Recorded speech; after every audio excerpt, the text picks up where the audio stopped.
I am Jonathan Moore, and I'll be your host today. We have people from all over the world. I can see you commenting right now, so thanks for that. You can continue to say where you're from. I'm curious to see where you guys are coming from. I see Korea. I've seen India, Taiwan, the U.S. Where else is everyone coming from? Any other countries I didn't mention? Spain. Hello, Spain. Stockholm, Sweden. Okay, Canada. Latvia, wow, guys, you guys are everywhere. Okay, Philly and the Bahamas, great. So thanks again for joining. Let me give you a rundown of what this event is going to look like.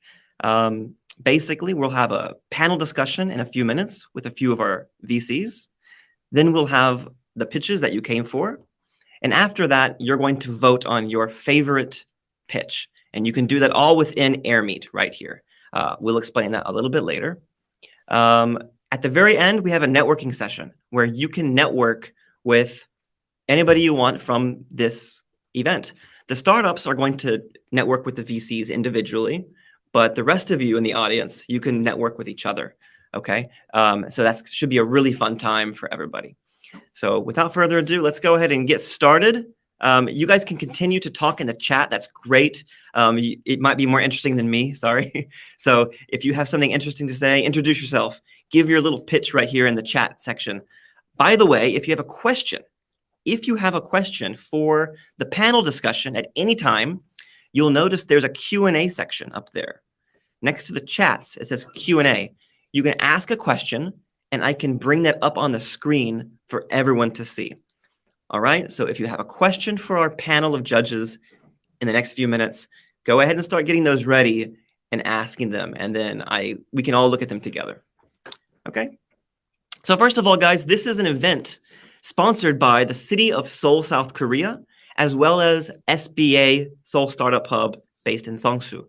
Seoul Startup Hub is one of the government incubators and organizations to help startups, and they are one of our sponsors today.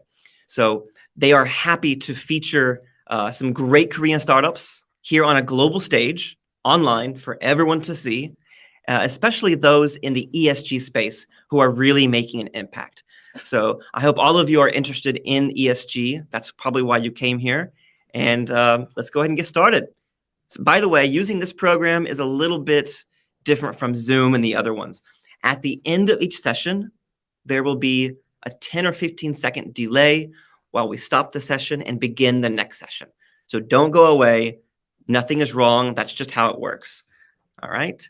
So yeah, I'm going to announce the judges real quick before we start. You can see them here. We have 11 judges joining us. Not all of them are going to be speaking because we would be here all day. But you can see them. Circles Life, Pegasus Tech Ventures, Tembusu Partners, IFC, Usako Group, Enlight Ventures, Blissfine Ventures, and 541 Ventures. Thank you to all of the VCs coming today. And we also have an angel investor here as well. Okay, like I said, we're going to go away for 10 or 15 seconds. You will see a countdown, but stay on this page. Don't leave. See you in a few seconds.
Okay, I'm going to ask the judges, please mute your mics for a second. Just get started. Thank you. I'll introduce you guys one at a time. Great, but you're all here. That's perfect. So you guys go ahead and turn your videos on. Let's introduce who we are. So first of all, let's start in the top. We've got Han Ko on the top from my screen. Han Ko from the Yusaku group. You can wave your hand, say hi. Hello, everyone. How you doing? Great, thank you. Then we have Jin Loon coming from Singapore. Jin, how are you? Hi, everyone. Great. And Jin is coming to us from Tembusu Partners. Next on my screen, I see Sabrina Wetterkamp. She's coming from Pegasus Tech Ventures. Sabrina, say hi. Hiya. Next, we've got Raj Sastry. Raj comes from Circles Life. Hello, Raj. Hi, everyone from Singapore. Great. Also in Singapore. Right. And finally, we've got Sayan Ghosh from the IFC World Bank Group. And Sayan, where are you joining us? Are you in Singapore as well? I'm based out of India. Hello, everyone. Okay, great. Great to have you guys. Okay. So we have so many more investors joining us, but these are the ones who are joining us and on our panel discussion where we can talk about ESG a little bit. So I'm already seeing some questions come in on the right. If you guys in the audience do have questions for the panel, go ahead and start asking them and we'll answer them. The first question right here, I'll just ask it to all of you as a group, whoever wants to answer first. Why is ESG so trendy? I joined because I wanted to learn more about it. So why is ESG so trendy nowadays? Who would like to take this one? I'll take it. Han, go ahead. So yeah, ESG is the basically hot topic right now because number one, it impacts us directly economically, environmentally, and basically it's a lot of people think that it touches our survival, our generation, next generation. So I think it's a combined effort as the human race we can make a difference. I think that's one of the reasons. That's a great answer. Yeah, I think that's great. Would anyone else like to add to that on our panel here? Absolutely. Yeah, Sayan. Yeah, I think I'm representing the World Bank Group here, and for us, it is very critical. We have seen all this Paris agreements and the deadlines getting pushed out year after year, right? Now's the time, right? I mean, if it getting pushed on, the temperature of this planet keeps increasing year after year. We'll see more of this drastic changes in climate, which impacts all forms of life on this planet, puts our generation as well as all of our future generations at risk. So as a group, we are extremely concerned with regards to the current scenario. And in all of our investments, we have pledged that, in most of our investments, we have pledged that we'll focus on climate. We'll have to continue to reduce emissions. We'll have to continue to invest in more environmental friendly solutions. And one of the ways it can be solved is using technology, starting from EVs to reducing travel. Even for healthcare, education, wherever we can reduce travel, any form of travel, even we are not traveling for this event to see all and joining from different parts of the world through this air meet technology, right? Even that reduces some sort of carbon footprints. So in whatever ways we can reduce the carbon footprints in this world, we'll have to continue to do so. Great. I wonder, it makes total sense with climate change. We do have to start thinking about these initiatives in ESG. What has the COVID-19 impact? What kind of impact has it had on ESG? Do you have an answer to that, or does anyone else want to have a comment on how COVID may have impacted this space? Yeah, no. So when COVID, this is Raj. So when COVID struck, I think all this time we were viewing ESG as a sort of a hedge, and not really thinking about how do we create contingencies going forward, on all front, right? Be it logistics, be it in education sector, or be it in, financial technology sector, right? When ESG came in, we started thinking about, creating contingencies. So I think that was one of my biggest learning, and I saw many fund managers talking about that with their portfolio companies.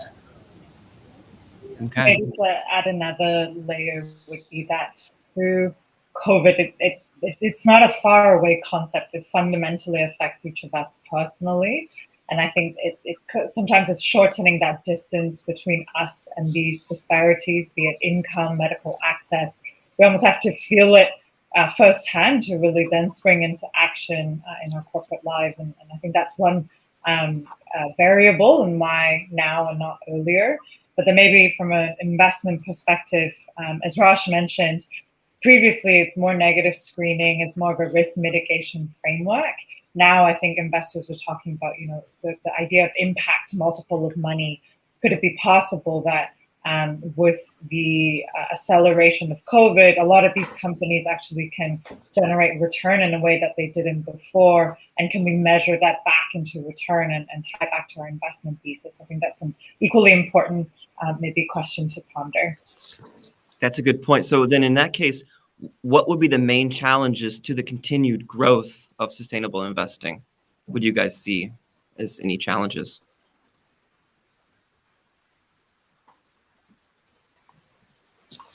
Jonathan, could you repeat that question one more time, please?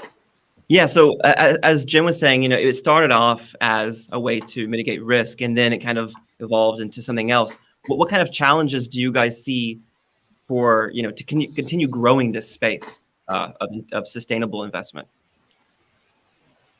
Can I go for that one? Sure. Oh, I'm sorry. Yes, Han Ko here. Yeah, one of the main challenges, hurdles that I see that it's going to be in our way down the road is that it's a basically political jurisdiction, I guess I would say, right? So not just environmental perspective, okay? It's more with the social and of course the governance. So it depends on simply how we as a human race in culture, like how we actually work as a United Nations, work together, right? So I think that is one of the major element that we have. It could work for us, it could work against us, but I think that's how. In other words, bottom line is how we can work together. I think that's one major thing. So ESG is actually a lot to do with non-financial factors, right? So the answer is that how we work together beyond profit benefits, right? So that's the way that I see in this space. So thanks. Thanks. We actually have lots of questions from the audience, and I want to get to them real quick because we have 5 minutes before we have to move on. So the first one, I'll put this on the screen. How significant are the differences in ESG awareness around the world? How would you rate Korea in comparison to Europe and the US?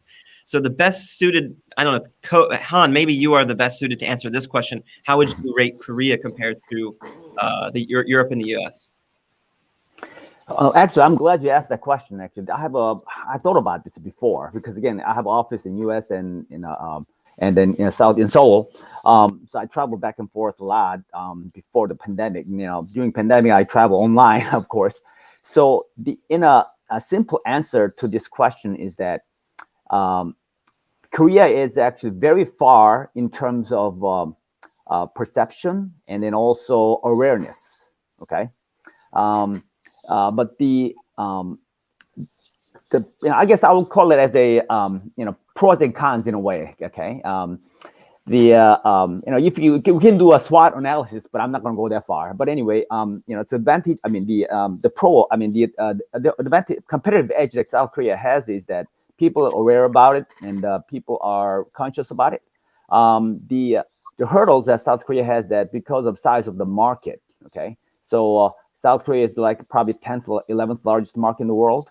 But because of the resource the government putting in is actually limited. Also, Korea has by nature, South Korea has limited in natural resources. Okay, so that's another hurdle. So that's how I see that how the Korea stands in terms of global stage. So thank you. I'm going to make it short so other people can comment on that one. Thanks for that. And well, I think you're probably best suited for that since you are Korean. But I want to ask Sabrina the same question. How would you compare that with China versus the rest of the world? Yeah, it's quite interesting. So I would say that China still lags a little bit behind developed markets when it comes to ESG practices, especially awareness from the people. But we can see that the regulations are increasing. Of course, because authorities, they need to recognize, right? They have to control the pollution, that they need to preserve the environment. They need to implement new regulations when it comes to labor rights, product safety, and also diversity. So it's more of like a top-down implementation, which I think is quite interesting because from my experience, what I've seen in Europe so far is often that the people are more of like the initiators. They see how important, like how climate change affects everyone. And so it's a very popular topic also like in my peer group. But in China, I would say it's more something that comes from the government itself than from the people. Right. Okay. And I guess that seems to vary from country to country, which governments are doing more and which countries where the people are kind of wanting it and the government's not doing much. So it's really interesting to hear that perspective. We have a few more questions here. I'm going to put them on the stage. Let's try to answer these as quick as possible, guys, so we can get through them real quick. Is ESG imperative even for startups? That's a great question. I'm going to ask Jen to go with this one. What do you think? Yeah, this is so with our fund, we work with founders early stage, and usually they come in with some thoughts around their impact. Maybe it's number of users, maybe it's a percentage of income bracket serving, but it's usually not more than that. And then hopefully through working with us, we can help, or our partners can help these founders think more about whether or not there's some ESG metrics that's not metrics for metrics' sake, but ultimately it helps guide your business to grow in a more meaningful way. And sometimes I think it's around the circularity, closing the loop, that it's not just about bringing in emerging lower income communities in emerging markets, but do you actually provide them with training? Do you provide them with education? Trying to close the loop and how we think about impacts for these stakeholders. I think it's often perhaps a blind spot for early stage companies, but there's definitely, I think it's challenging to request of founders to think about this too early when you are also busy, chasing after product market fit in your commercials as well. So it's a fine art. I think it's more art than it is a science to balance it. Great. I think that makes perfect sense. Does anyone have a different opinion than Jen on this? I'm pretty sure everyone probably agrees with that. Yeah, it sounds like it. Okay. I hope that answers the question of whoever asked that. I didn't see your name. I left it. Sorry. That was Mr. Yun. Okay.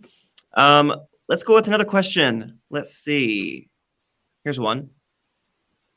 How does ESG the main differences between SDGs and ESG? Does anyone feel comfortable to answer this question? What are SDGs? So I could chime in here as well. So the UN SDG goals is just another way of segmenting or understanding all that we have to do. But the ambition of the SDGs is it's not necessarily a mandatory reporting frameworks, which there are plenty of ESG frameworks to support that. The SDGs is meant for it to more enroll everybody to participate. Even if you are not too sure what governance or social metrics may mean, you can probably understand what life underwater would look like. You could probably understand what income disparity would look like. So it's just another framework to understand the problem. But I'd say the SDGs spring you more into action in that they're very understandable terms. And there's, of course, a lot of different activities that companies, governments, and even SMEs can back behind because of this framework. Great. Thanks for that. I'll ask one more question. And here it is. Would VC investors be interested in such values we calculate with trustworthy partners? Raj, would you like to answer this one? Do VC investors care about this that much?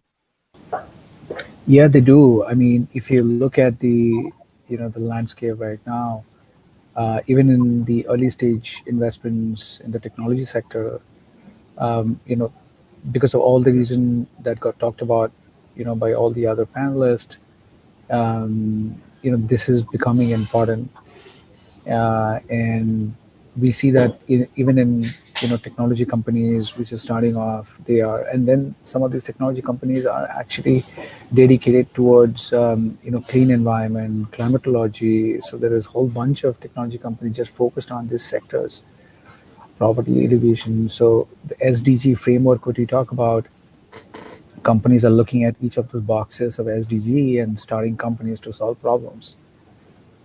So I would say that if a company is solving one of those boxes in SDG and using technology, those are probably going to end up with a higher valuation, right? Or higher valuation means that people value that concept much more than the others, right?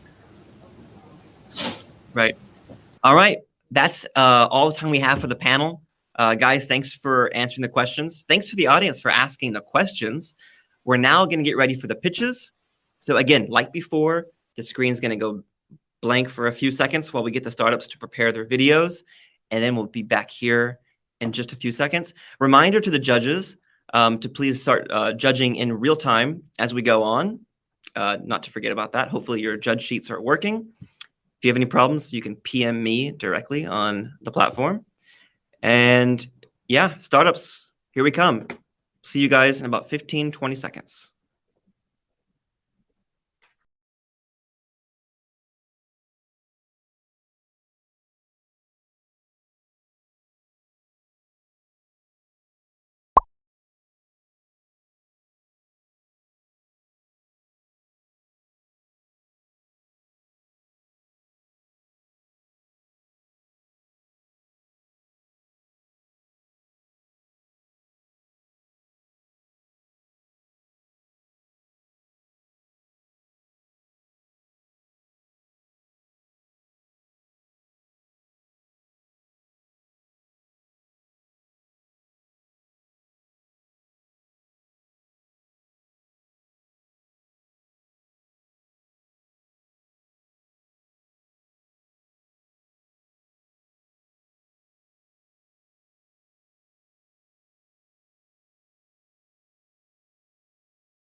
And welcome back, everybody. Hopefully we didn't lose you there.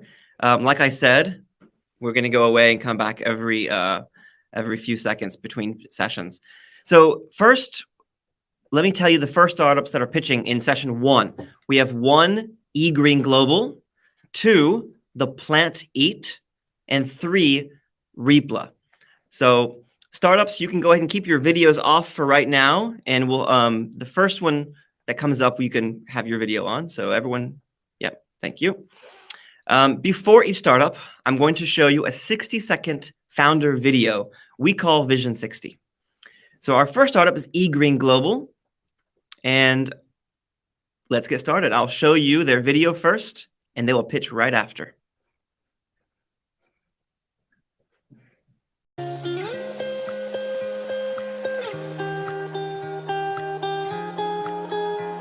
My name is Kijun. I'm the founder and CEO of eGreen Global. We are an agri-biotech company with a vision of revolutionizing the worldwide farming industry with our clean seed technology. At eGreen Global, our mission goes beyond just profits and margins.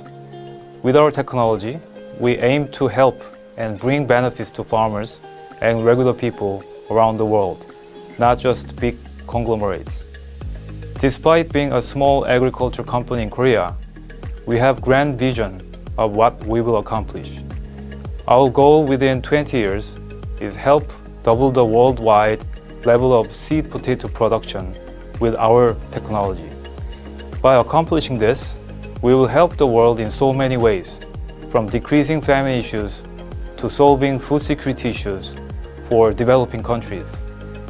By introducing our technology to farmers and seed producers, not only will we help them to become more profitable, but we will also help prevent the effects of climate change. We are a small company with huge vision.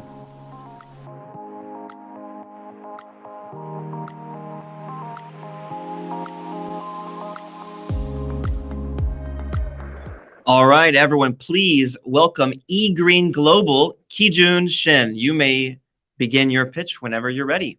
You have 5 minutes from when you start. Okay, can you see the screen? We can see it. Go ahead. Okay, all right.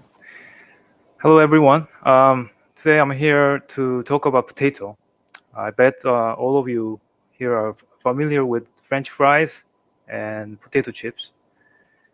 But did you know that potatoes are the 4th largest food crop worldwide and consumed in more than 160 countries?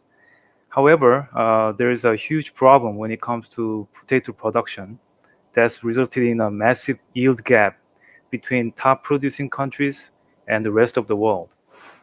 Only 10 countries can produce enough crop to satisfy their demand, with the top countries producing 300% more yield than most other countries. The reason is a worldwide shortage of clean seed potatoes, free of diseases and viruses that are needed to start production. My name is Kijun, and I would like to introduce you to eGreen Global. We have developed tissue culture microtube technology to help farmers and countries increase their production of clean seed potatoes. By using our new technology, countries around the world will be able to increase their potato yield and profit, solve famine issues, guarantee their own food security, introduce new varieties to market fast, and avoid the effects of climate change on yield. The conventional method of producing clean seed potatoes is complicated, time-consuming, and has many drawbacks. It involves multiple generations, taking up to 6 years. Production is limited by greenhouse space, and it's difficult to control pests and diseases. Using our new method, we have been able to eliminate the greenhouse by using a lab, reduce the entire process from 6 years to 2 years, and we are able to produce 24/7 all year round, while guaranteeing the quality of original seeds. Our output is 150 times more than conventional methods. So our technology presents a great chance for the world to increase the potato yield by up to 300%. We have solved existing problems that other technologies could not handle, such as high cost, time-consuming process, and virus contamination. The total annual global market for seed potatoes is roughly $22 billion.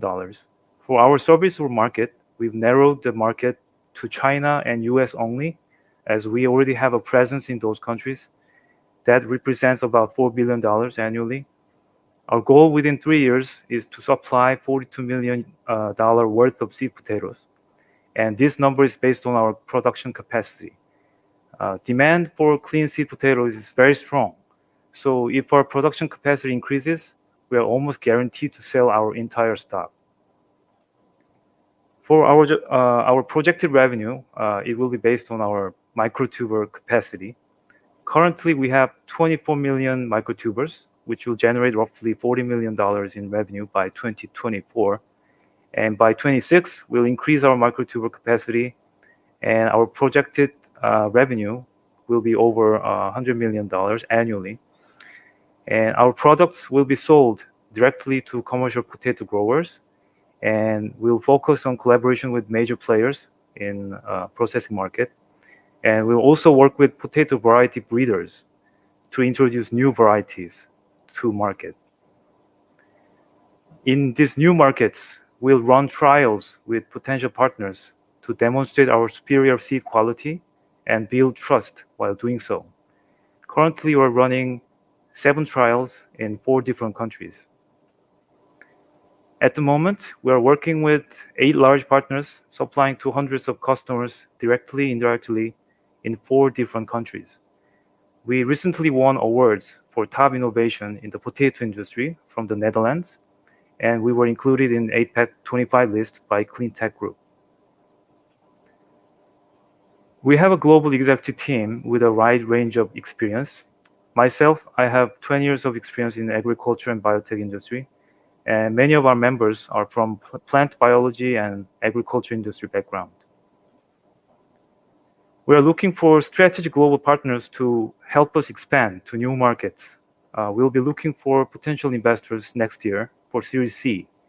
If you're interested in more information, please do not hesitate to contact us. Thank you. All right. Thank you for your presentation. That was just under 5 minutes. You timed that perfectly.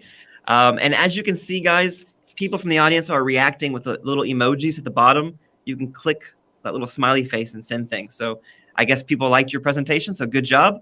And now from the judges, please give some feedback. And for everyone who doesn't know, in our events, we don't really do a typical Q&A, but we more of just try to give feedback to help the startups improve their pitch. So who would like to go first? If I may. Han, go ahead. Thank you. Great presentation. Actually, I loved your presentation. You have very clear statement of a problem solution all the way down. Perfect. Just one thing that the average investor will look for is just a little bit more hint about your technology, how you achieve your what your product is. Okay, I'm really curious about it. So maybe we can talk about this later. Thank you. Thank you. Thank you, Han. Would anyone else like? Yeah, Sayan, go ahead.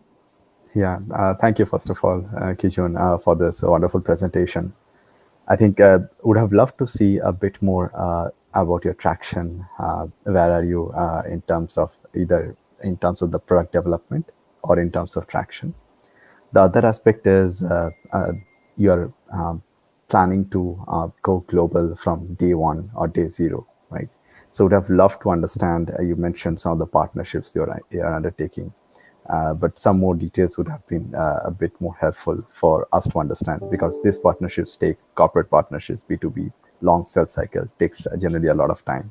Yes. So some color on that, where are you? Are those forged already or in process would have helped. Also offline, happy to connect you to a lot of seed input sellers in many of these markets where we are invested in already, and some of the companies that we know across markets. Not probably in US, but across the emerging markets. Happy to make those connects. Thank you very much. We have time for one more. Jen, I think you may have wanted to speak because your microphone. Yeah, go ahead. Sure. No, I thought that was really interesting. Echo with others that felt like the whole presentation was a teaser to end with what the product or the patent may be, but then felt a little left hanging without knowing exactly how it works. But maybe another point was this nugget that really stuck with me was how 10 countries around the world produce most of the world's potato supply. If we can get some comment on how you weave that into your go-to-market. I presume US and China, part of your go-to-market, are those top 10 countries. So from an impact angle, how do you solve the need of all these other countries that don't have their own supply chain access? Thank you. Great. Thank you, Jen. Thank you to all the judges for your feedback. Thank you, Kijun, one more time. Everyone, let's give one more round of applause. You can hit the emoji button at the bottom, and you can get some claps. There you go. I see them coming. Congratulations one more time, Kijun. Thank you very much. Thank you very much. Next, we have The Plant Eat, and we are going to start with their Vision 60 video. And here it is in just 1 second.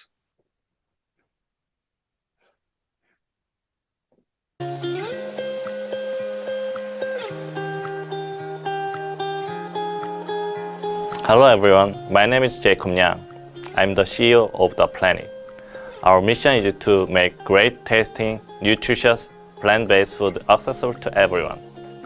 While working in the food and bio industry, I realized that most research focuses on problems suffered by rich countries. Problems that usually come from overnutrition, like cancer, obesity, or diabetes, while developing countries suffer from hunger and undernutrition. It's really unjust. Most problems start with the meat industry and overproduction, since so much of the world crops are actually grown to feed livestock instead of humans. At Planet, we are solving the global malnutrition by making high-quality, great-tasting meat alternatives. We are helping to improve people's nutrition and live healthier lives while becoming more environmentally sustainable.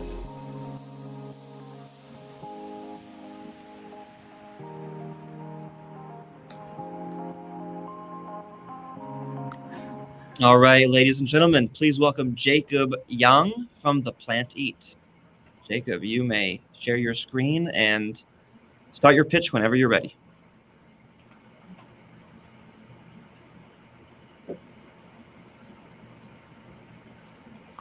Okay. Good afternoon. Would you be surprised if I told that what you eat has a bigger effect than what you drive?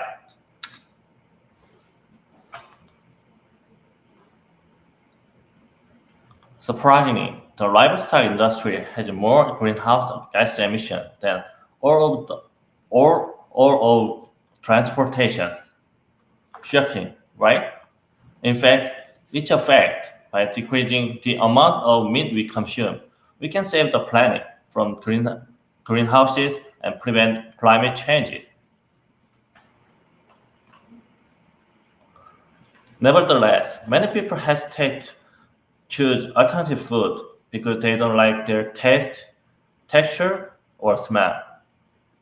What if there are some way to make plant-based meat or milk taste more like the real things?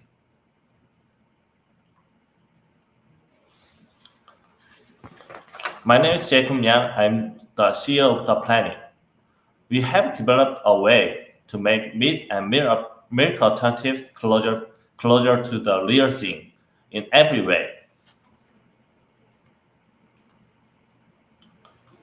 The result, to be more specific, we have the world's largest food database, so we can use data technology to find plant materials that have compound found in real meat and milk.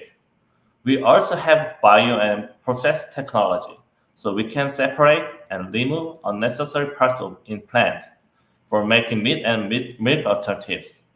The result is our precise plant-based meat and milk that are higher quality, better tasting, and the closest in texture to real meat and milk.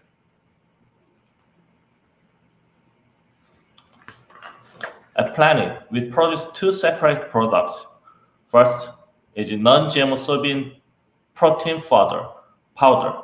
This can be a major ingredient of most alternative foods, whatever egg, meat, and milk replacement. The second are precise alternative milk and meat products made with this soybean protein and data technology.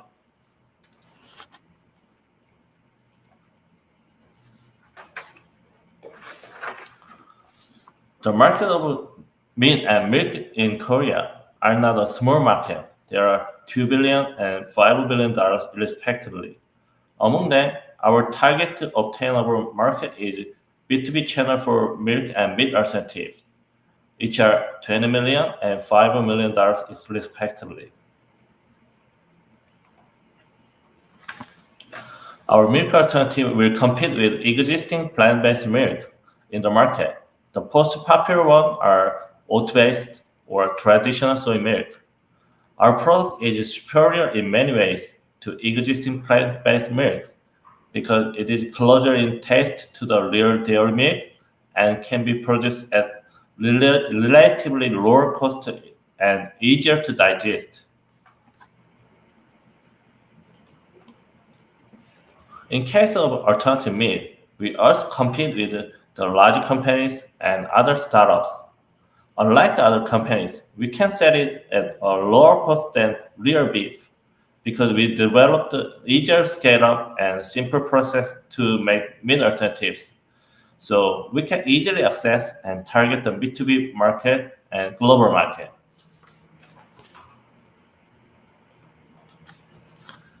The planning focused on B2B market first. In case of milk, the first main target market is cafe channel. We have existing relations with various cafes, and we already selling our other products. For meat alternatives, we focus on selling as an ingredient of HMR products such as fried rice or mandu. Team The Planning is composed of experts at least 20 years experience of each part. As a founder of The Planning, I have the convergent experience of IT, BT, and food development and business, so I can connect them.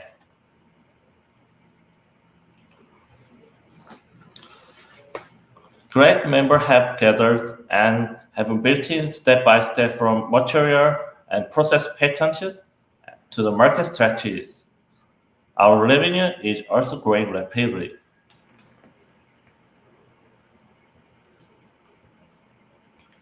From 2022, we began to fundraising for Series B for scaling of our factory. At this moment, we are looking to expand our global network by looking for international partners around the world.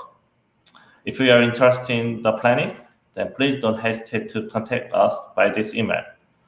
This is the end of my presentation, and thank you for your attention. Thank you, Jacob, for that pitch. All right, now let's start the feedback session with the judges. We've got just over a minute left for any comments. No, I think this was great. This is Raj. I'll make a quick comment, please.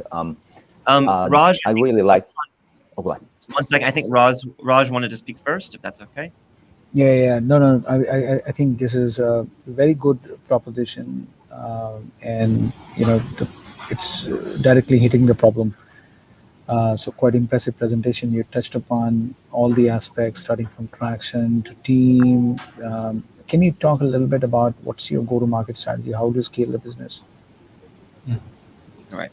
So until next time, go-to-market strategy will be a great thing to add. Okay. Okay, thank you. You don't have time to explain it right now, but that's a good point from Raj. And Han, would you like to give one last comment? We've got about 20 seconds left. Sure. My only comment. Great concept. Actually, I really love your solution there. The only thing that I would add more to it is the how elaborate a little bit more competition. This space is we actually consider several companies to invest in this space, so you might want to add a little more details on the competition. Okay, I know you made a good chart, but a little more elaboration on that one as a investor perspective. Thank you. All right. Thanks again from the judges and from Jacob Young. Let's give him one more round of applause. Okay. Thank you, Jacob. All right. Thank you. And now we'll move on to the next pitch. That is Repla. And we're going to start with their Vision 60 video.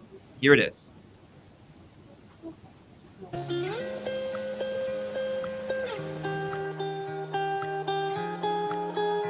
Did you know that only 13% of plastics make it to recycling? Hi, my name is Dong-eun Seo. I am the CEO of Repla. We are a biotech company that aims to use specialized bacteria to increase the efficiency and profitability of recycling industry. Our bacteria eats only the kinds of plastics that recycling companies don't need, while the bacteria do not eat and make remain the one plastic kind that recycling companies want to recycle. By this process, recycling companies can sell their recycled plastic at 1.5-fold higher price, which brings more than $3 million per 10,000 tons. In 2016, I had an opportunity to interview several recycling companies, and they all told me they suffered from the same issue that existed for more than 40 years.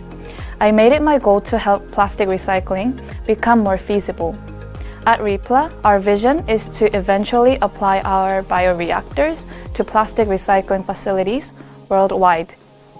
By making the recycling process more profitable, we can incentivize more companies to join in the industry and reduce the global human carbon footprint.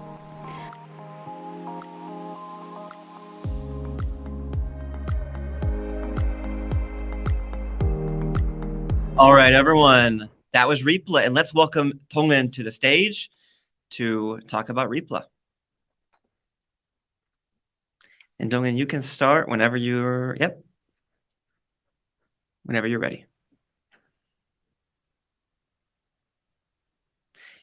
You're muted right now, by the way. Can you turn on your mic? Oh, perfect. Yeah. All right. We hear you. Go ahead. Yep. Go ahead and share your screen one more time. Okay. And you may start. Yep, thanks. Hi, how many of you recycle? Probably all of you, I think. Did you know that what happens to all the plastic when you recycle them? Only about 13% of plastics are made into new plastic products. 87% are discarded even after entering the plastic recycling facilities. It was very shocking to me. There are many kinds of plastics such as PET, PVC, PP, PS, and PE. Recycling companies have to sort all different types before being recycled. For example, PET recycling companies have to sort only PET, which means 100% purity. This is difficult because plastic types are often used together in one product. So 2 to 5% impurities are considered acceptable. More than 5% can't be used. And 87% of the discarded plastics are burned or buried because of the impurities. And even though they pick 13% of plastics, it is not making enough quality for the goods. Therefore, the price of recycled plastic is only 53% compared to the new plastics. And moreover, recycling companies are responsible for the cost of disposing the 87% of what they're discarding. By solving the purity issue, recycling companies can make higher profit than the current state. So is there a new way that we can help the environment and help increase recycling company margins? So Piplus have developed a bioreactor which uses bacteria to enhance the plastic purity. Our bacteria degrade only the plastics that recycling companies want to remove and doesn't eat the plastic kind that companies want to remain. By using our bacteria, they can have perfect purity of plastics they want and make higher the price of their selling products.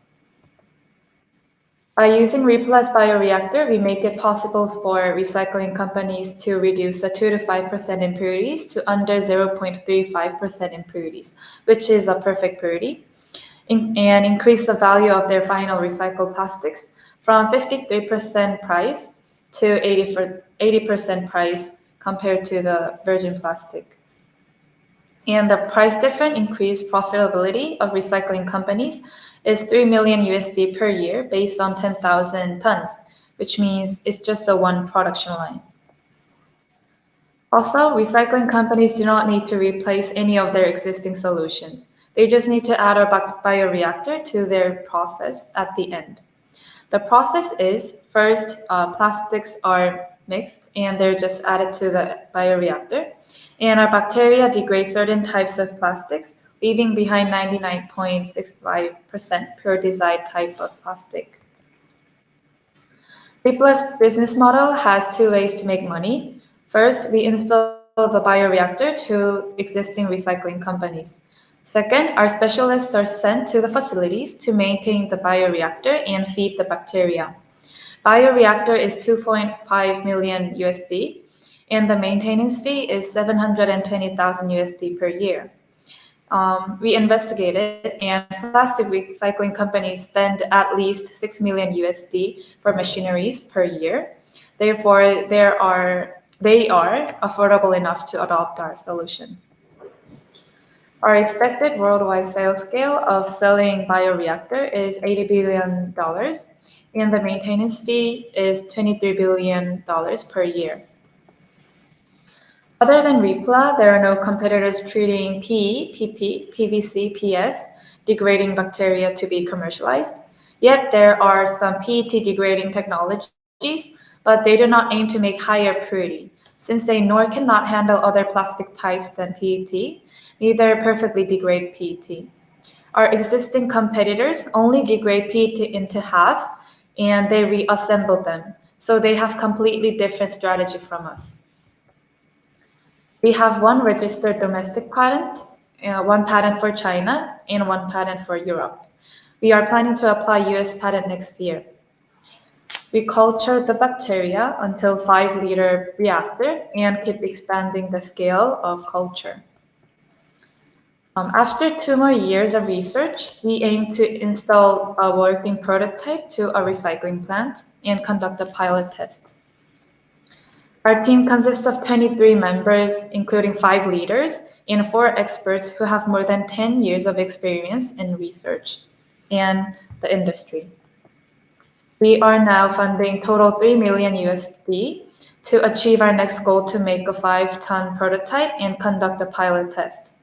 We've actually already collected 2 million USD from domestic investors and finding the rest of the 1 million USD funding.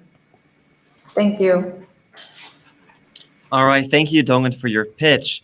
And you can also notice there are some comments on the chat that founders, you can actually message those people directly. So Dongan, if you want to talk to Gabriel or Philly in the chat box, you can do that right after this. But now let's hear feedback from the judges.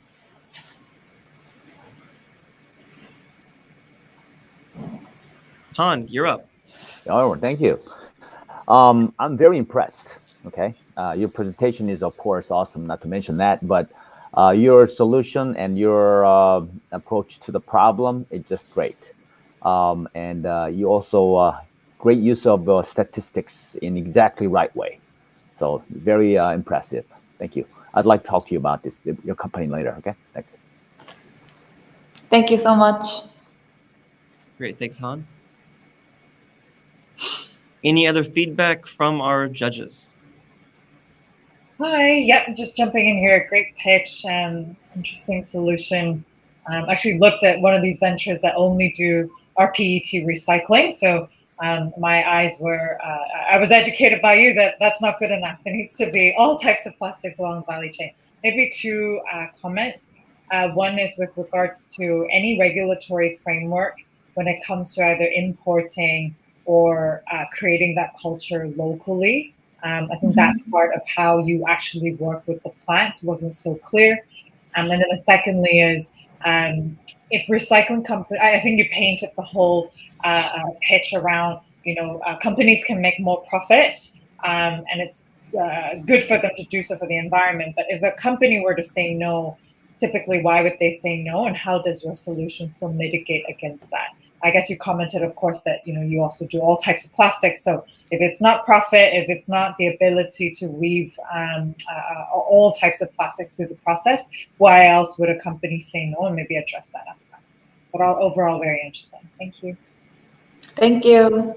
All right, thanks to all the judges. Thanks one more time to Dongan. Let's give Dongan one more round of applause from the audience. Let's see those claps. All right, I see them. Thank you, Dongan, one more time. All right. And guys, now we have a short little break because we have to let the new speakers come on stage.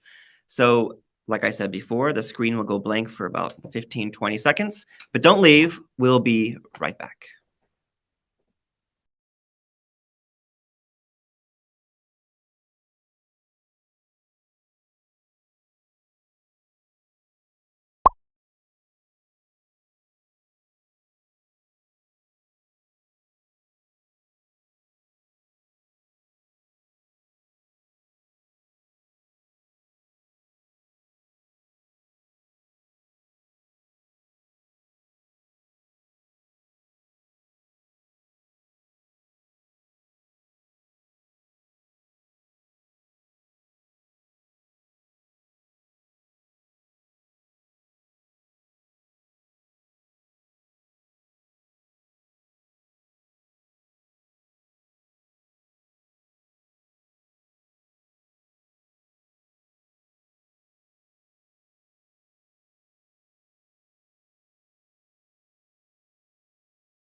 And we are back, guys. We've got our new speakers on the stage. I'm just going to be muting their mics because they didn't mute them. So 1 second. Okay, we're all here. And guys, I feel bad for my video team. They made this great intro video and I never showed it to you at the beginning of the event. So here is that event. Here's that, 4 yen, not yet. All right, here's the intro video for this event today. Let's watch that real quick.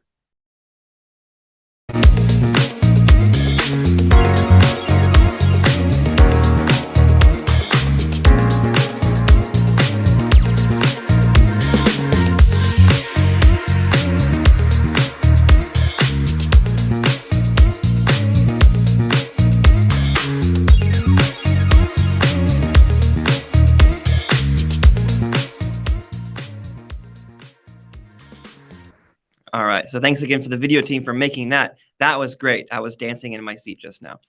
So quick up, we have 4 startups left. We'll have 4 yen, Bro9, Who's Good, and WePlat. So first off, we have 4 yen. Here is their Vision 60 founder video.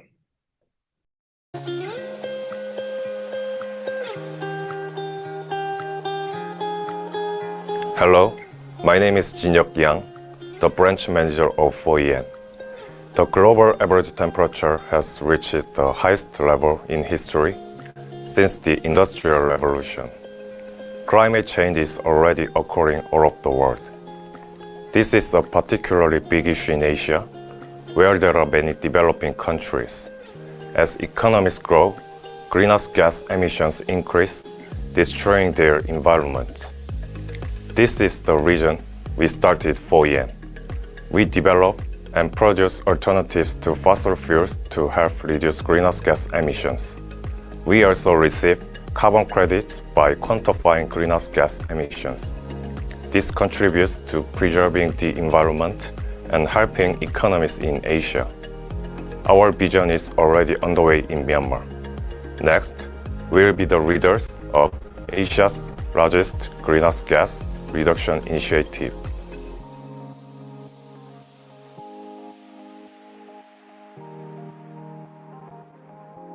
So FYI, the person who made that video is not the CEO. The CEO is pitching. That is Ho-Chul Lee, and he is coming on the screen right now. Ho-Chul, you may begin whenever you're ready.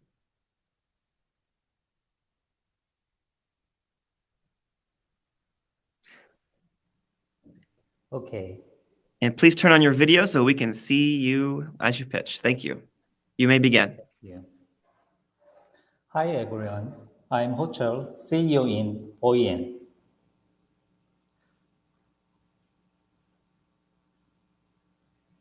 Okay. Most people are concerned about global warming. Government, companies, NGOs are also concerned about global warming. But what technology method reduce greenhouse gas emission everyone can agree on? United Nations Framework Convention, climate change called UNFCCC, manages the methodology, project, and carbon credit on clean development mechanism. CDM is managed according to global standard, and it is global market for tech venture. 4yen is a waste management company in Korea. We have technology to recycle waste to replace coal and oil. And we are conducting CDM project domestic and overseas. 4yen aim to solve Asia's waste problem and the greenhouse gas emission problem together with its own climate technology. However, these two problems can be solved by 4yen alone, and the synergy is created when working with global partners in agriculture, construction, and energy sector. Finally, our mission is develop 4yen and global partners in Asia's largest greenhouse gas reduction initiative. 4yen is already successfully carrying out Myanmar solid fuel CDM project, together with Korea's #1 oil refinery company, SK Energy. It is a project to make peanut shells discarded in Myanmar into biochar through pyrolysis process and solid fuel through thermal expansion process.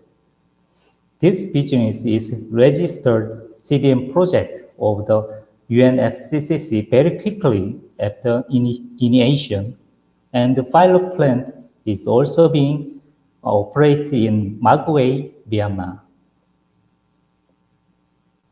The reason this project can get more carbon credit than other CDM projects is because of Foyen's pyrolysis and expansion technology that maximize the calorific value of peanut shells. Through this project, Foyen and SK Energy can expect 10 tons CO2 per ton of peanut shell solid fuel. As the current price of carbon credit in Europe is 61.5 euro per ton, so Foyen and SK Energy can expect to earn more than 600 euros per ton of solid fuels, in addition to solid fuel sales cost. By the way, we should note a special issue that came from the US. At the forum, President Biden officially signed 30% reduction in methane emission by 2030. And 24 countries will join in methane reduction agreement. Why methane? The most famous greenhouse gas is carbon dioxide, called CO2. However, methane is a dangerous greenhouse gas with global warming potential of 21 times higher than CO2.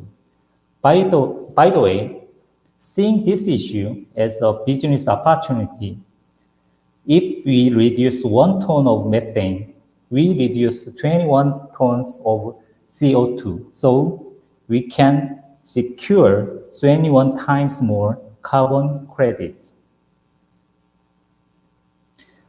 Foyen has a solution reduce methane gas in Asia, just like in Myanmar, where peanut shell reduce greenhouse gas emission.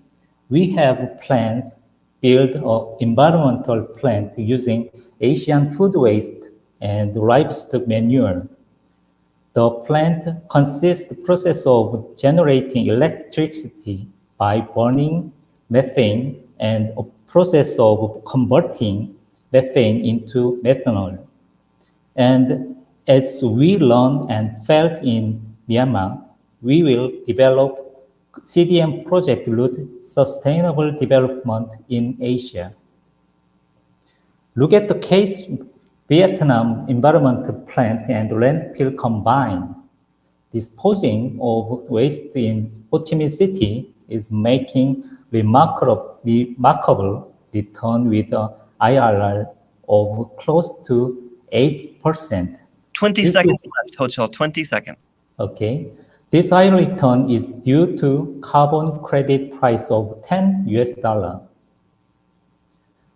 You may be wondering, why doesn't it explain the size of the market? I emphasize once again, global warming is a matter of survival. Methane is greenhouse gas that we can secure high carbon credit return as much as it is dangerous. Foyen plan to develop methane reduction environmental plant project in Asia based on its investment attraction and Myanmar business performance.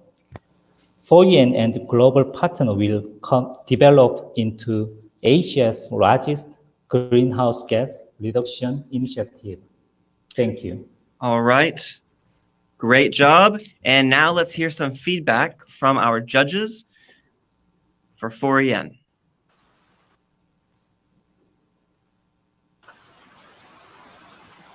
Does any judge want to go first?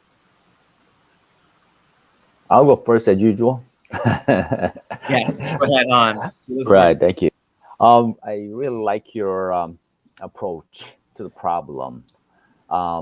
Just as a average investor, I look for just a couple of things. Number one, I would actually this suggestion here. Okay, I would add a clear what do you call the path for this introduce a solution to the globally. Okay, if your solution is good as it is now, I mean not if I think it's really good. I think you should go for top in the world, not in Asia. Okay, that's the one suggestion.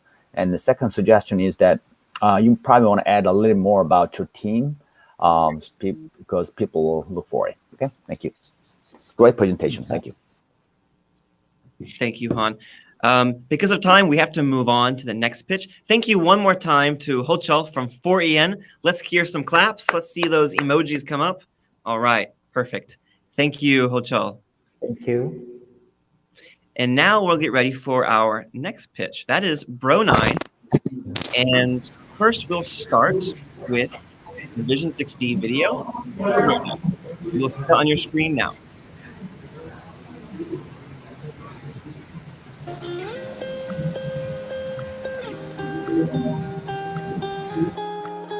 Hello, my name is Sang-myeon. Have you ever been annoyed at how many different chargers and adapters you have for all your electronics? It's not only annoying and inconvenient, but sometimes confusing. With Bulkit, we are creating a minimal charging lifestyle for people all around the world.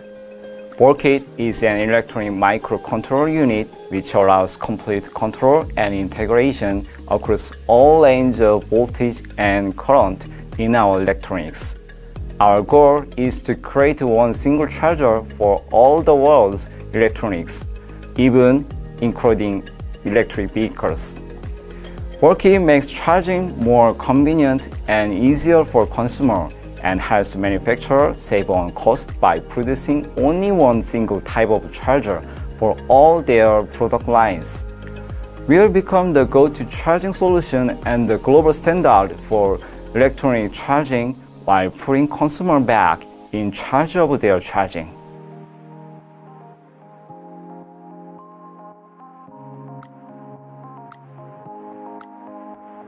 All right, ladies and gentlemen, let's please welcome Sang-myeon from Bro9. You may get started, Sang-myeon, whenever you are ready. And you are muted, by the way. So please, let's hear your microphone. You need to unmute your microphone, Sang-myeon. You're muted right now. You'll need to click the button, the micro. Yeah, there. Good. Yeah, okay. Hello, have you ever realized how many different chargers and adapters you have for your electronic device? I notice every time I travel, it seems I need an extra suitcase just for all my chargers. Phone, camera, drone, laptop, and tablet. It seems like every device in my house has a different adapter and charger. It's not only annoying, but super inconvenient. Due to international regulation to reduce e-waste, large companies are integrating terminal of smart device adapters into Type-C. Therefore, if you purchase only one Type-C adapter, you can charge it, even if you purchase a new smart device. However, chargers that charge the battery itself alone are not integrated. The meaning that each charger must be produced and cannot be recycled. It's because the adapters and chargers have different functions. Adapter transmit at a predetermined voltage the charging system in the smart device control electronic power. However, chargers contain more complex functions. Charger as a controlling voltage and speed continue to change depending on the battery type and amount of charge. The charger should be control all charges. Before there was a Bro9, smart device could be charged with just one adapter, but detachable batteries could only be charged by using charge that existing in each charge device. However, Brunei has developed bulky technology and all chargers in the world are no longer needed.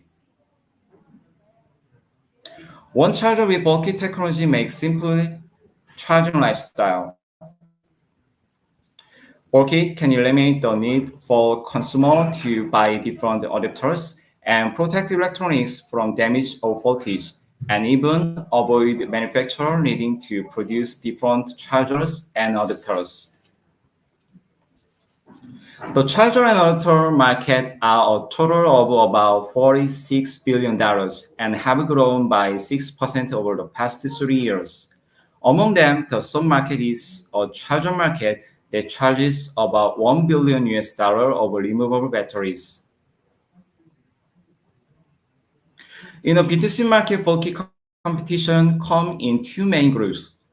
Group A is a charger and adapters from companies such as Camera and Power Drill that provide only one charger to their products. They are very expensive and have the capability to charge the high voltage devices. Group B offers third-party chargers can charge only for smart device. Bulkit has an advantage in that it's compatible for devices of any current or voltage level. It will also be available at competitive price. Brunei minimum valuable product was officially launched a week ago, and we successfully finished the Kickstarter. The terminal development of B2B was successfully carried out. Currently, contracts with global OEMs such as Canon, Sony, and GoPro are on the way. This is our plan to penetrate the market and grow as a market leader in the future. After 4 years, Brunei aims for IPO. We will do both B2C and B2B business. Brunei is selling charger global directly to consumer using online marketplace and developing customized power terminal for B2B customer including Canon, Belkin, and Bosch. Brunei has a well-balanced leadership. Sony in charge of technology and production, Sangmyeon in charge of business and investment, and Ilyu in charge of patents and certification. Brunei is scheduled to carry out Series A funding in the first quarter of next year. In addition, we are looking for distributor and marketing partner to explore our overseas markets. Just use Bulkit right away. Thank you. Great job. All right, Sangmyeon, thank you. Let's hear some comments from the judges. Feedback, anybody? Han, I think you're going to go first as well, looks like, again. I could, yeah, definitely. Good presentation, and it's a very clearly stated a solution there. Just one suggestion. At the beginning, you probably want to show your product, your solution, because when I saw your profile, I was really wondering, is this charger or charging technology or what? Okay. And you made people a lot wonder, which is good, add up the thrill, but in a short period of time, you might want to add that, okay? And also, you might want to add a little bit about your competition, in case what kind of unfair advantage that you have in the competition. This space is very competitive, of course, so you might want to add that, okay? Thank you. Thanks. Jen, you have a comment as well, I believe. Hi. I thought it was an interesting storytelling to start off by commenting on how, from a sustainability view, there's a lot of these produced chargers. We don't really need it. But then I felt like we didn't close back with the sustainability angle in that it wasn't clear how, by consumers purchasing this, would it influence value chain behavioral change. I can totally understand from an end user's prerogative why they would support, but it's a little bit unclear on how you would affect change in the value chain if that's part of your storytelling. Thank you. Thank you. Great feedback from Jen and Han. And by the way, Sangmyeon, you can also see some comments from the audience. You can chat with them privately after the pitch. Thanks again for your pitch. Thanks for the judges. Let's give one more round of applause to Sangmyeon from Bro9. All right. Great job. Thank you very much. All right, guys. We've got 2 more left. 2 great ones. The next one's called Who's Good? And here is their Vision 60 video.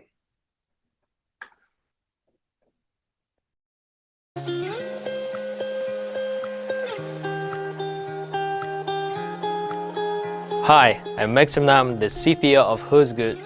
We deliver AI-driven ESG insights to help asset managers make responsible investment decisions. We pride ourselves on being a leading provider of hidden data on Asian companies. Our founder and CEO had a long successful career in auditing and had the belief that good companies make a good society. But he found the entire ESG data industry was based on inaccurate, sometimes false data. He quit his high-profile job to start our company with the vision of contributing to transparent and responsible corporate behavior for a more sustainable world. That's who we are at Who's Good, and that's what we do every day. We strive to provide the most accurate data possible to investors to help lead clients to good investment decisions, which in turn will lead to a better impact on the environment and society.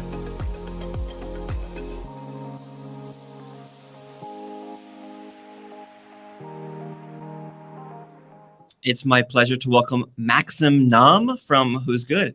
Maxim, you may begin whenever you are ready. Sure.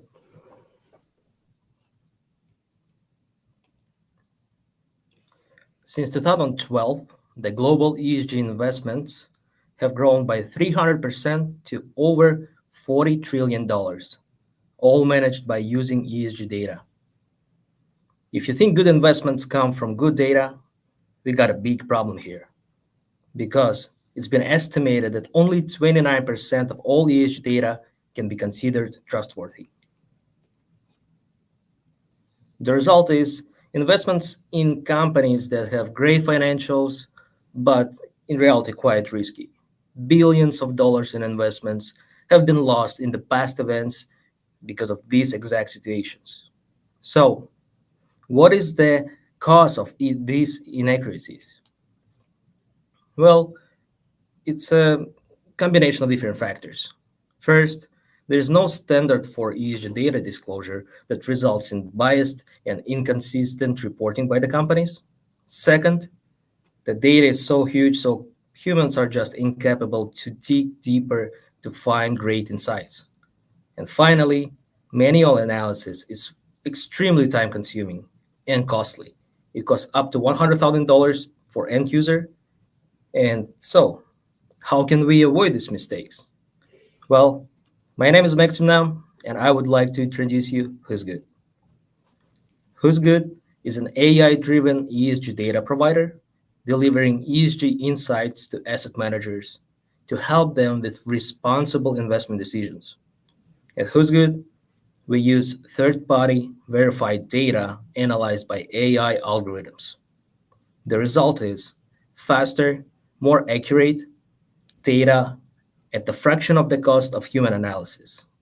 The insights can be delivered daily instead of 1 or 2 times a year and at much more reasonable price.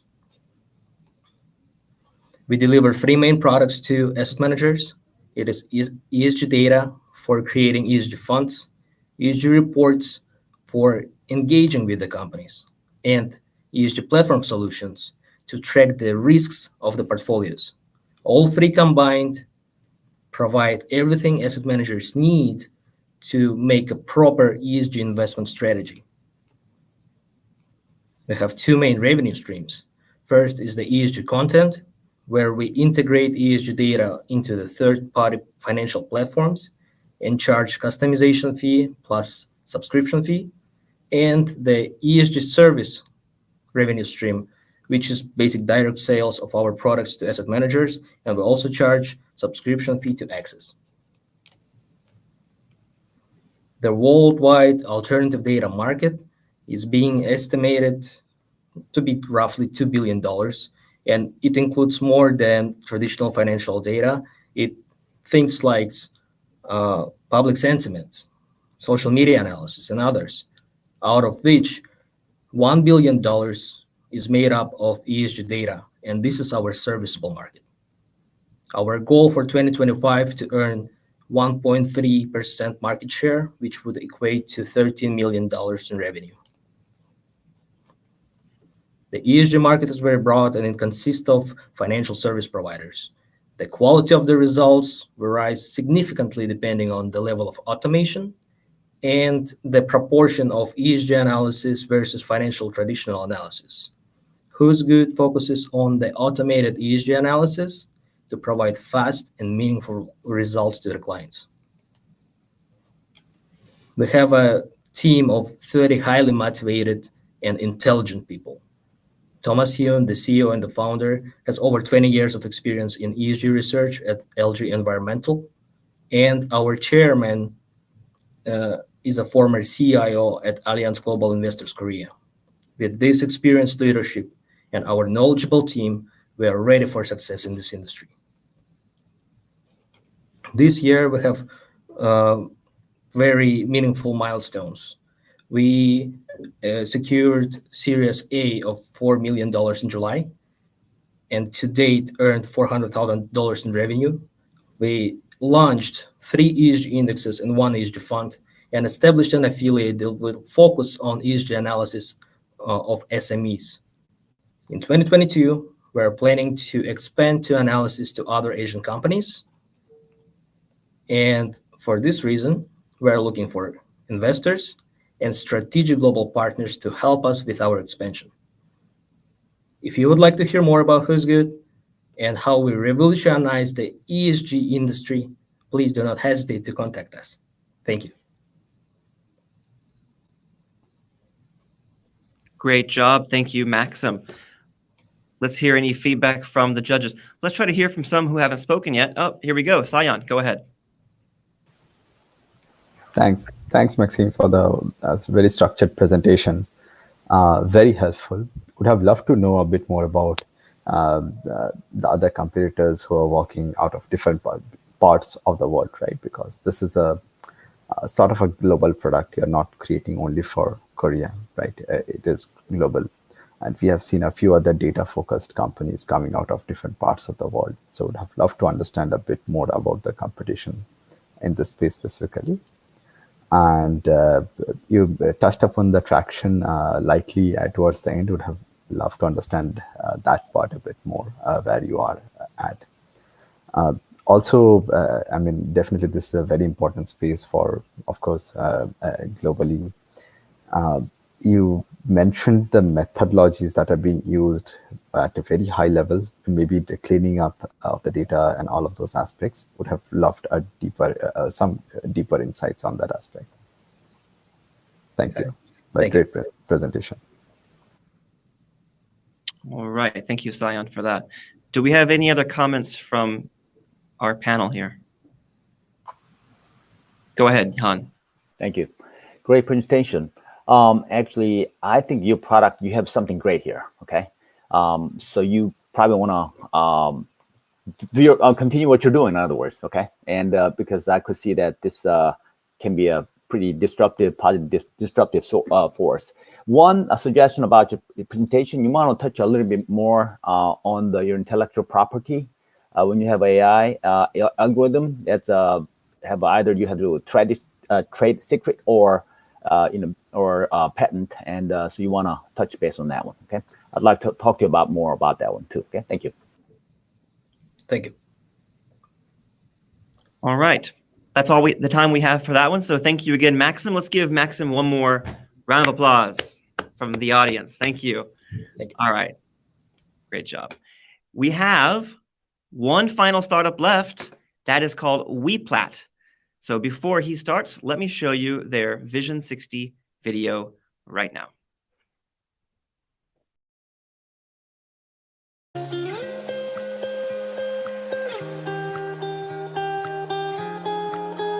My name is Sang-Hoon Cha, CEO of WePlat. WePlat is a digital impact company founded for solving a global water leak problem. According to WHO, 2 billion people do not have access to clean water in the world. If we save clean water from 20% water leak reduction, we can supply the additional clean water to 10 million people in the world. Weplate is trying to address the challenge of high cost and export dependence of existing solutions with IoT, AI, cloud technology. Now, water leak problem can be solved anywhere in the world, only with a smartphone in your hand. We are doing our best to bridge water service gap between developed and underdeveloped countries with a disruptive digital technology. This is Water Intelligence Platform, Weplate.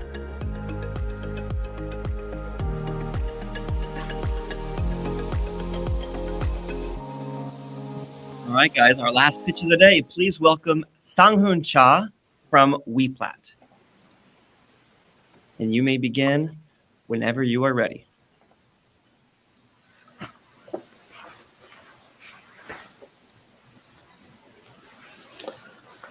Okay, thank you for waiting. This is Weplate.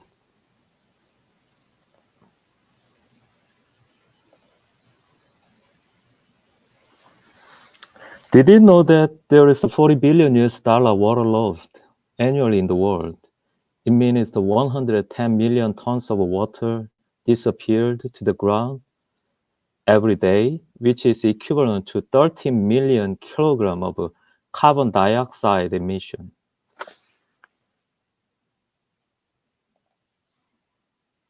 So many countries are suffering from the water scarcity. The climate change is threatening our communities from a drought. So it is a global issue that can't be ignored. So saving water from a drought, from water leak, is the best way to address the challenge of a drought. We solve a global water leak problem. I'm Sang-Hoon Cha, CEO of Weplate. Actually, this water leak problem can be managed by a water leak management system. However, it's not that simple because it is very complicated to set up and extremely expensive, time-consuming, also required a lot of water management expert. So how do you think Weplate solve this problem? We developed a Nello system. Nello is a mobile IoT cloud software which is worked with AI. Actually, Nello stands for Never Lose Water. That is exactly what it helps you do. Nello consists of several parts. The sonic ammon helps you to pinpoint water leak location by analyzing sound data. So water leak can be detected anywhere in the world with a mobile phone and the sonic ammon in your hand. And the sonic M2 helps you detect water leak in real time by monitoring water pressure data in pipe network. And the Nello mobile application and the cloud software supply the total water leak management system by analyzing sound and pressure data remotely with AI. Nello can be simply implemented in smart mobile phone and the cloud server. Therefore, you can save cost and time. Also, the high-cost water management expert can be replaced by non-professional, the local people, by using AI technology. We started to sell our products since January of this year in South Korea. Now 17 local water companies are using Nello. They have detected 170 water leak points even in the first half of this year. And all of them are creating social value by using a non-professional local people to collect water leak sound in the field. This is why we think Nello is a sustainable solution, especially to the developing country.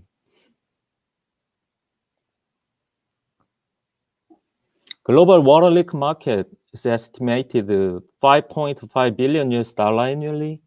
As of 2021, we are working with 7 global projects in 6 countries, including Piplus Partnership and the Koika Cities project, also ADB project.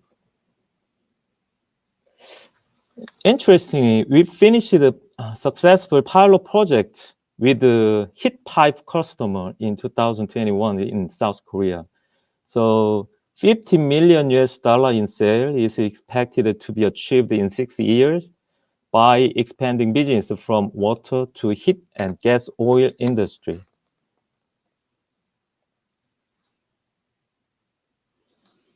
For a fast business expansion, we are supplying the subscription type service.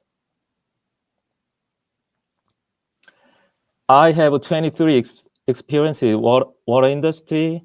This is Whiplet has a strong competition. We are trying to bridge water service gap between developed and underdeveloped country with a disruptive technology. This is Water Intelligence Platform, Whiplet. Thank you. Great job. Thank you for your pitch.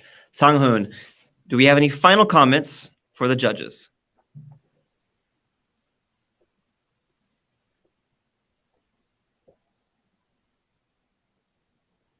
Any feedback from our panel?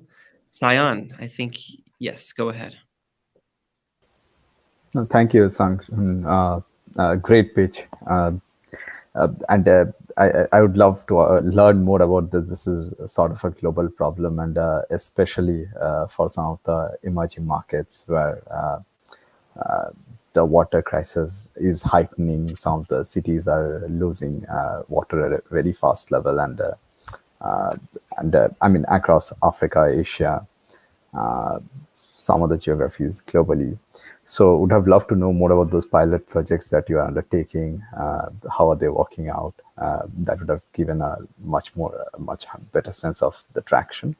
But overall, great pitch. Thank you. Thank you. Thank you for your comment, Sayan. Do we have any other feedback from our panel here?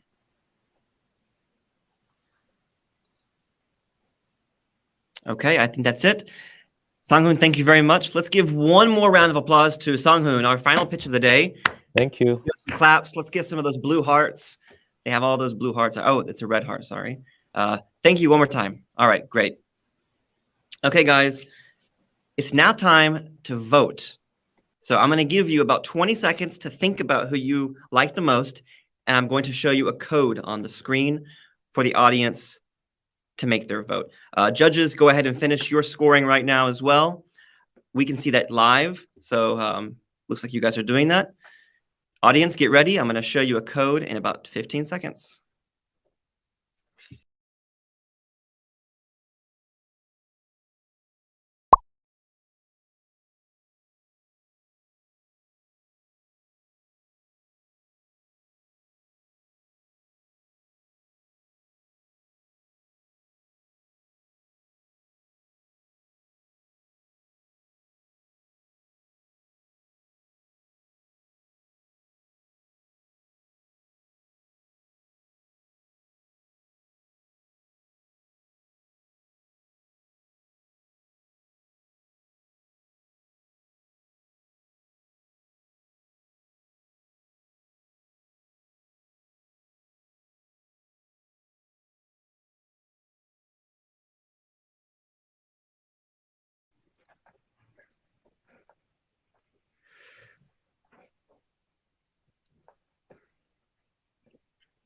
Okay, guys, now it's time to vote.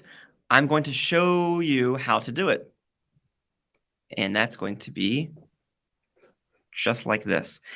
Here is the code. All right, so people in the audience, please go to this website, www.menti.com. Enter the code 3003908 and vote. The votes will come up in real time, so startups, don't be shocked. Don't be embarrassed if we see your results. Yep, see, there's the first pitch right there, the first score. Who's good got one place. We're going to see those numbers start changing. All right, now remember, this is the audience vote only. This is not the final score. The final score is the judges get 80% of the vote. You guys voting is 20%. All right, but I see more people are voting. It looks like 13 people have voted so far, 14, 15. That number is going to keep moving up. I'm going to let this go for about 3 minutes to prevent spamming. Okay, so 3 minutes. You guys have 3 minutes to continue voting. I'm going to turn my video off. I'll be right back. All right. Good luck to all the teams.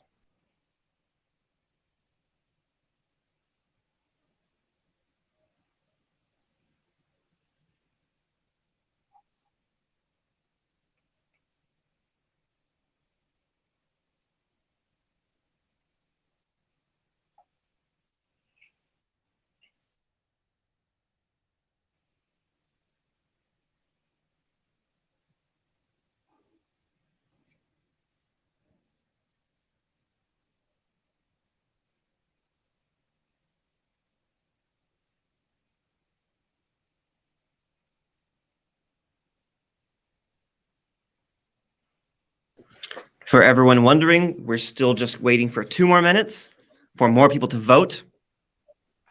It looks like the audience vote is clear, but we're going to give it more time. Anything can happen. Anything can happen. All right, let's give it about 90 more seconds for the votes to come in. If the numbers start changing a lot, I'll give it more time, but let's see. We have 111 people in here live right now. So far, 48 have voted. So half of you have not voted yet. If you go to the chat box, you can see a link to the website, www.menti.com. Please put in this code 3003908, and you will see this page that I'm showing you right now. Okay. While you're doing that, I'm going to check the judges' scores. I'll be right back.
All right, guys, going to finish with the voting now. As you can see, the final vote, we had 70 people vote. For the audience vote choice, that went to Ripla. Okay, that's the audience vote. That's not the final vote. Yes, the audience vote is now over, Veronica. Thank you for asking. Ripla won the audience's choice vote, was set with 36% of 70 votes. All right. Now, for the actual announcement, okay, we have all the judges who have now put in all their scores. I'm looking at it right now. I'm checking. I'm confirming. Okay, ready to go.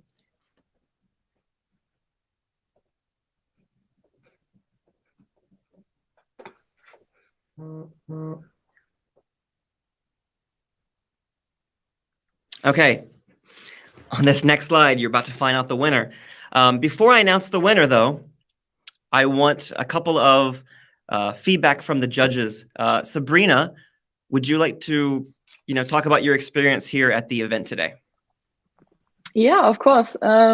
First of all, thank you so much for having me. It was super interesting. I'm pleasantly surprised about the quality of the startup, of the pitches. Thoroughly enjoyed it. I've never used this platform before, AirMeet, but I think the the overall experience was super interactive, and yeah, really enjoyed it. Thank you for that. Yeah, and AirMeet is really cool. It's a startup based in India, and they raised funds from Sequoia. They're doing really, really well, and we like working with them. Thank you again, Sabrina. Han, you were the most talkative panel we had today. Thank you for that. What was your on the event? Yeah, thank you. Actually, I had to refrain myself to talk more, by the way. So anyway, first of all, thanks so much for the opportunity. Thanks to PowerPT and also Seoul Startup Hub. Actually, we are also global partner of that too. But anyway, I have seen and judged many demo days around the world, right? As Jonathan knows me. And this is one of the well-organized run event I've seen. Just like Sabrina said, the platform is great, but it actually is a lot more than that. The feedback sessions, I found it very useful to startup, especially this setting. And also this session, the demo day is very well equipped, and actually I really great to see. They bring general audience's perspective in judging. I really like that actually. And also, not to mention, actually, this is above all, the level of participating startups are very high. It's very amazing. All of you guys are amazing. I had a really hard time to choose, actually. But the one thing I want to tell you as a Korean American venture capitalist who cares about Korean market and Korean startups, okay? And you all have a great idea, solution, ability, and passion, and so, all that. But I just want to tell you one more thing, is that please have more courage and aggressiveness. Sounds a little funny, right? But you have to be a little bit more aggressive to be get a spotlight, to grab the spotlight on the global stage, okay? So you've done a great job. Thanks so much again, Jonathan, and thanks so much to everybody. Thank you. Thank you, Han, for that. And I agree with you. The startups were amazing. We had a great partner with SBA Songsu, Seoul Startup Hub, who helped source the startups.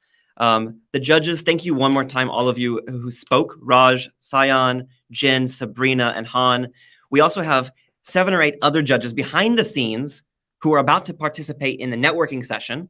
So thank you to all of you who are also judging. I know you can hear me right now, and I cannot say all of your names, but thank you for that. This has been a really fun event. And yeah, I like doing this. I'm glad that everyone else has enjoyed it so far as well. And now it's time for me to announce the winner. By the way, the winner gets this golden ticket. All right. The golden ticket is to attend Seoul Pitch Day. Okay, Seoul Pitch Day, if you don't know what that is, the winner of each podium star gets to go to Seoul Pitch Day and pitch at the end of the year or beginning of 2022. And so it's basically a pitch competition of the winners of the winners. So it's one of the most exciting pitch events. You can learn more about that if you follow me on LinkedIn. I'll probably post about it. Or if you follow our page, you'll find it on PowerPT on LinkedIn. Without further ado, I'm about to make the announcement. All right, guys, drum roll. This is the audience vote plus the judge vote all together. And the winner of ESG in Korea 2021 is, drum roll, guys. Let's get some of those reactions coming up. Reactions. Here we go. The winner is Ripla. Ripla, you are the winner for ESG in Korea. Great job. Everyone else did a great job as well, by the way. You all had amazing pitches, but Ripla, you came out on top. I am going to invite you back up to the stage if I can figure out how to do so, because we'd like to hear a few comments from you. I found you. 1 second. Going to invite you to the stage.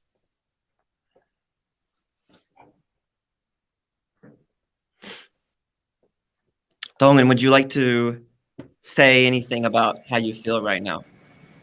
I didn't expect to win this contest. I just wanted to spread our idea and get some help about our funding and other things. Thank you so much for your comments, and I really like the judges' points of our pitch. So I want to get in touch with everybody and get some more network and develop our business. Thank you so much. Thank you, Tongnan. And you can come take this anytime. Just come to my office. I'll give it to you. Actually, you don't need this exact one. We'll remember you. Okay, guys, it's the end of the event, but it's actually not the end of the event because we have a networking session, which many of you already know. Once I finish this session, I'm going to hit end on my side. The screen will go back to the beginning. You will see about 15 tables. These are virtual tables that you can join and network with people. All right. Our startups have private tables with the judges. So the VC rooms will say private. And I'm sorry to the general audience, you cannot join those, but those are for the startups. But for everyone else in the audience, there are 4 or 5 open tables. Join that. Let's talk. I'll join one as well. I'll be happy to talk to you. And there's also a speed networking feature where you can do one-on-one speed networking. It's like speed dating, but speed networking. So, all right, guys. And for that final question from Poogyung, message me privately for that. Okay, guys, thank you one more time for attending ESG in Korea 2021. I'm Jonathan. Have a great day. I will see you at the networking session. Bye.